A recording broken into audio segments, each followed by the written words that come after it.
नैनों की घाट ले जा, नैनों की नैया, पतवार तू है मेरी, तू ही खेवैया। एक ऐसी आवाज जो गांव की पगडंडियों से लेकर दिल्ली के राजपथ तक पहुंची। निरे गरे निद सा। संघर्षों का दामन पकड़कर सिलसिला बदस्तूर जारी है। तुम ही सोचो जरा, दुआ बस आपके प्यार की, आपके आशीर्वाद की। न रोके तुम्हें। आवाज की दुनिया की जादूगर मोहिउद्दीन नगर का यह लाल हिमांशु कुमार। नमस्कार, मोहिउद्दीन नगर नामा के मंच पर एक बार फिर से आप सभी दर्शकों का हार्दिक स्वागत है।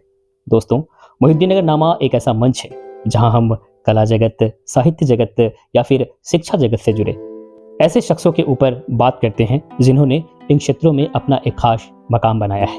हमारी यह श्रृंखला चल रही है और इसी कड़ी में आज मोहिउद्दीन नगर से जुड़े एक ऐसे शख्स की कहानी जिनका जीवन संघर्ष का दूसरा नाम है। मोहिउद्दीन नगर की धरती से जन्मे एक ऐसा गायक जिसकी पहचान आज नेशनल लेवल तक है। वो कभी सूफी गाकर लोगों का मन बहलाते हैं तो शास्त्रीय संगीत पर उनकी पकड़ देखते ही बनती है, तो कभी बॉलीवुड के गीतों को ऐसे गाते हैं कि बस देखते ही मन झूम सा जाता है। चलिए आज हम आपको मिलवाते हैं मोहिउद्दीन नगर के लाल हिमांशु यादव से।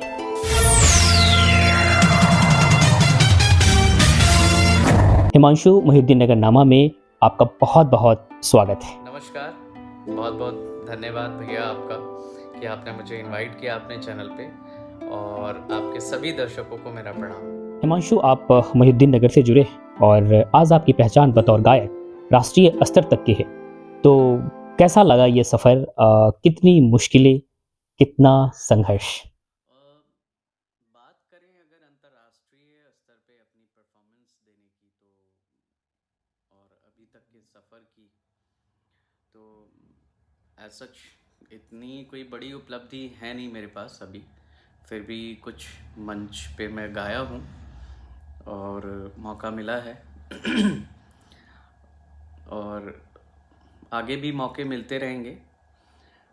सफ़र तो जैसा कि आप लोग के बीच में ही रहा हमेशा से, बचपन से ही म्यूज़िक में हूँ और मेरी माँ ने मुझे सिखाया,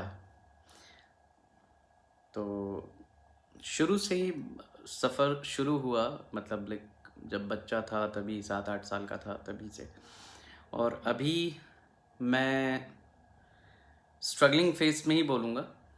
वो उस तरीके की सक्सेस नहीं मिली है अभी जिसकी मुझे तलाश है, और जिस लेवल पे मैं अपने फ्यूचर के लिए संघर्ष कर रहा हूँ। तो ये चीज़ें हैं अभी। संघर्ष तो मेरे ख्याल से जब आप कुछ पा लेते हैं तब भी आपको संघर्ष करते रहना पड़ता है। तो देखिए, अब आप लोग की दुआ, आपका आशीर्वाद, आप सभी लोगों का कहाँ तक लेके जाती है मुझे। मैंने आपको बचपन से रफ़ी साहब को गाते हुए सुना है और नो डाउट कि बचपन में भी आप अच्छे गाते थे, आज भी उतने ही अच्छे गाते हैं। तो आज मोहिउद्दीन नगर नामा के मंच पर रफ़ी साहब के वो नगमे जो आप हमारे दर्शकों को सुनाना चाहेंगे। जी बिल्कुल, मैं सुनाता हूँ, 2 लाइन सुनाता हूँ आप लोग के बीच। अभी ना जाओ छोड़ कर कि दिल अभी भरा नहीं, अभी ना जाओ छोड़ कर कि दिल अभी भरा नहीं। Thank you. जहाँ तक कि मैं आपके बारे में जानता हूँ, सोनू निगम आपके आइडियल हैं, तो आज सोनू निगम जी का एक गाना आपकी आवाज़ में तो बनता है।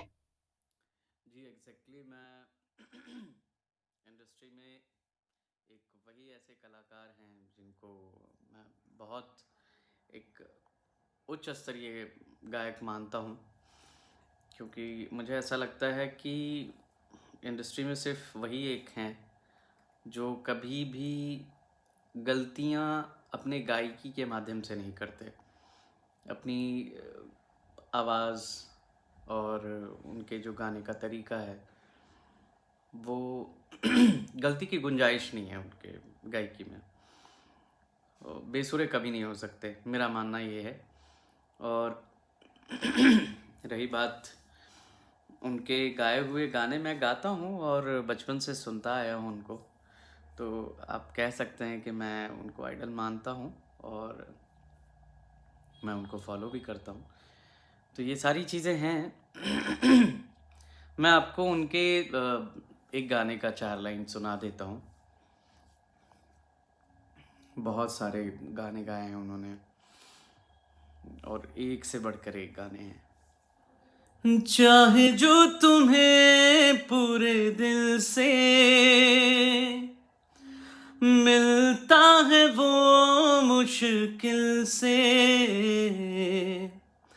ऐसा जो कोई कहीं है, बस वो ही सब से हंसी है। उस हाथ को तुम थाम लो, जो मेहरबा कल हो न हो, हर पल यहाँ जी भर जियो, जो है समा कल हो ना हो। Thank you. दिल्ली में एक राष्ट्रीय स्तर के प्रोग्राम में हिमांशु आपको गाने का मौका मिला था, तो वो पल, वो समय क्या था, दर्शकों से एक बार साझा करिए। जी बिल्कुल, मुझे 26 जनवरी के अवसर पे मतलब मुझे परफॉर्म करने का मौका मिला। मेरी आवाज़ पूरे 140-42 देशों में पहुंची और जब इसकी रिकॉर्डिंग हो रही थी तो बहुत इंटरेस्टिंग बात मैं आप लोग को बताता हूँ कि एक एक शब्दों का बहुत ध्यान दे के गाना पड़ रहा था। हालांकि जो इनके म्यूज़िक डायरेक्टर थे और लिरिसिस्ट थे, बहुत अच्छी कॉम्पोजिशन है, बहुत अच्छा लिखा गया ये गाना जो राजपथ पर प्ले हुआ था। मुझे आप सभी लोग बिलीव नहीं करेंगे कि उस गाने को गाने के लिए मुझे लगभग 12-13 घंटे लगे थे।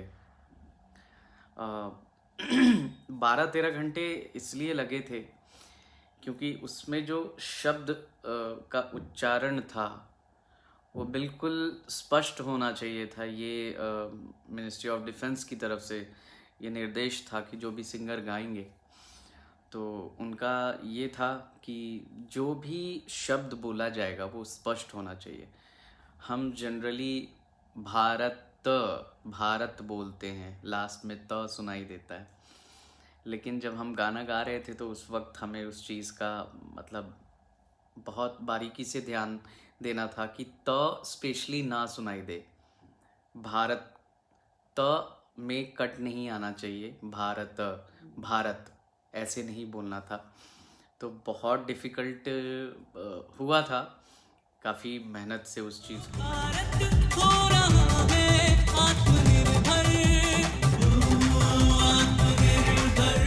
कॉन्टिन्यूसली मैं खड़ा था, मतलब स्टूडियो में मैं लिटरली खड़ा होके और गाता रहा जहाँ जहाँ करेक्शंस थे। और टाइम इसलिए भी थोड़ा लगा क्योंकि जो लाइन्स हम गा रहे थे उसको अप्रूवल के लिए हम लोग भेज रहे थे। तो जैसे ही अप्रूव्ड होके आता था तो हम नेक्स्ट लाइन पे हम निकलते थे। बहुत ऐसे शब्द थे जैसे सुई से लेके तो उसमें क्या था कि सुई भी हमारे को इस तरीके से बोलना था कि सुई जो है स्पष्ट सुनाई दे। सुई से लेकर सैटेलाइट बनाने की जिद पर होगा भारत का ऊंचा नाम विश्व पटल पर। बेसिकली यही है कि शब्दों का बड़ा ध्यान रखना पड़ता है गायकी में और सही मायने में अगर आप देखें तो मेरे लिए बहुत अच्छा एक्सपीरियंस रहा, क्योंकि हमारे प्रधानमंत्री नरेंद्र मोदी जी का संकल्प है आत्मनिर्भर भारत, तो उसके लिए मैं गाना गाया। तो मेरे लिए तो बहुत अच्छी बात थी, और आप सभी लोगों ने मुझे उम्मीद है कि सुना होगा जिस दिन ये गाना प्ले हो रहा था। तो मैं तो बड़ा अच्छा महसूस कर रहा था जब राजपथ पे ये गाना चल रहा था। मोहिउद्दीन नगरनामा एक मंच है जहां हम कला जगत, साहित्य जगत या फिर शिक्षा जगत से जुड़े एक ऐसे शख्स की कहानी हम जन जन तक पहुंचाते हैं जिन्होंने इन क्षेत्रों में अपना एक खास मकाम बनाया है। हिमांशु, आपसे जानना चाहेंगे कैसा लगा आपको हमारा ये प्रयास? देखिए, अच्छा है, और मैं इस चीज़ का बहुत ही ज़्यादा अप्रिशिएट करता हूँ कि बहुत कम ऐसे लोग हैं कि जो गांव में लोग टैलेंटेड हैं। मैं आज भी देखता हूँ कि म, कोई सपोर्ट नहीं मिलता गांव से, तो नहीं मिलता।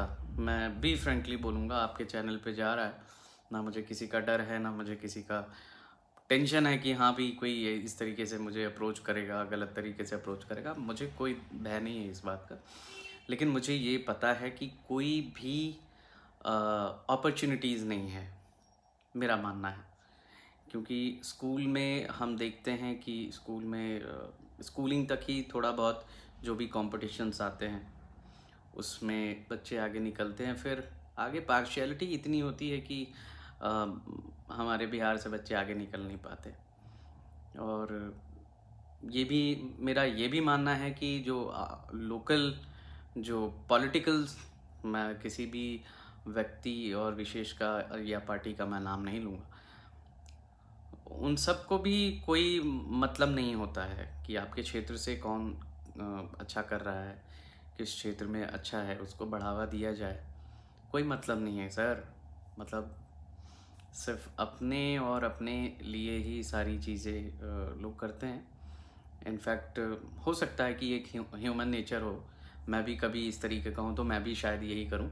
लेकिन हाँ, एक जब आपके पास कोई इंसान जाए स्पेशली और बात करे, तो आई थिंक आपको उस चीज़ पे इनिशिएट लेना चाहिए। तो यही सारी चीज़ें हैं, और हमारे क्षेत्र को लेकर आप इस तरीके का इनिशिएट ले रहे हैं, ये बहुत अच्छी बात है। आई डोंट नो कि कितने लाइक व्यूज़ आएंगे आपके इस चैनल पे या वीडियो पे, मुझे उस चीज़ का नहीं पता। लेकिन हाँ, ये जो आपकी कोशिश है बहुत अच्छी कोशिश है, और जितने भी लोग हैं हमारे क्षेत्र से जो बढ़िया कर रहे हैं, तो मैं तो चाहता हूँ कि वो लोग आगे बढ़ें और अच्छा करें अपने फील्ड में, चाहे वो खेल हो, डांस हो, म्यूज़िक हो, किसी भी फील्ड में हो, पढ़ाई में हो। मतलब उनको एक मौका मिलना चाहिए। आप हमारा समाज तभी विकसित होगा जब प्रतिष्ठित व्यक्ति, प्रतिष्ठित लोग उस समाज के उभरते हुए टैलेंट को बढ़ावा देंगे, मेरा ये मानना है। बाकी मैंने अगर कुछ कहा हो, किसी व्यक्ति को ठेस पहुंचा हो, तो उसके लिए मैं क्षमा प्रार्थी हूँ, लेकिन मेरा ये मानना है। पूरे मोहिउद्दीन नगरनामा और हमारी टीम की तरफ से आपको आपके उज्जवल भविष्य की बहुत बहुत शुभकामनाएं। धन्यवाद भैया कि आपने मुझे अपने चैनल के माध्यम से अपने लोगों तक जुड़ने का मौका दिया, इसके लिए थैंक यू सो मच। तो दर्शकों, ये थे मोहिउद्दीन नगर के लाल हिमांशु यादव। इनका जीवन संघर्ष में बीता और अभी भी संघर्ष जारी है। आइए हम और आप मिलकर इन्हें ढेर सारा प्यार देते हैं, दुआ देते हैं और ईश्वर से विनती करते हैं कि इनका नाम एक दिन देश के कोने कोने में लिया जाए। वीडियो को प्यार दीजिएगा, खुद भी देखिएगा, औरों को भी दिखाइएगा, शेयर कीजिएगा, सब्सक्राइब कीजिएगा और मोहिउद्दीन नगरनामा को जन जन तक पहुंचाइएगा। एक बार फिर से आप सभी दर्शकों का बहुत बहुत आभार।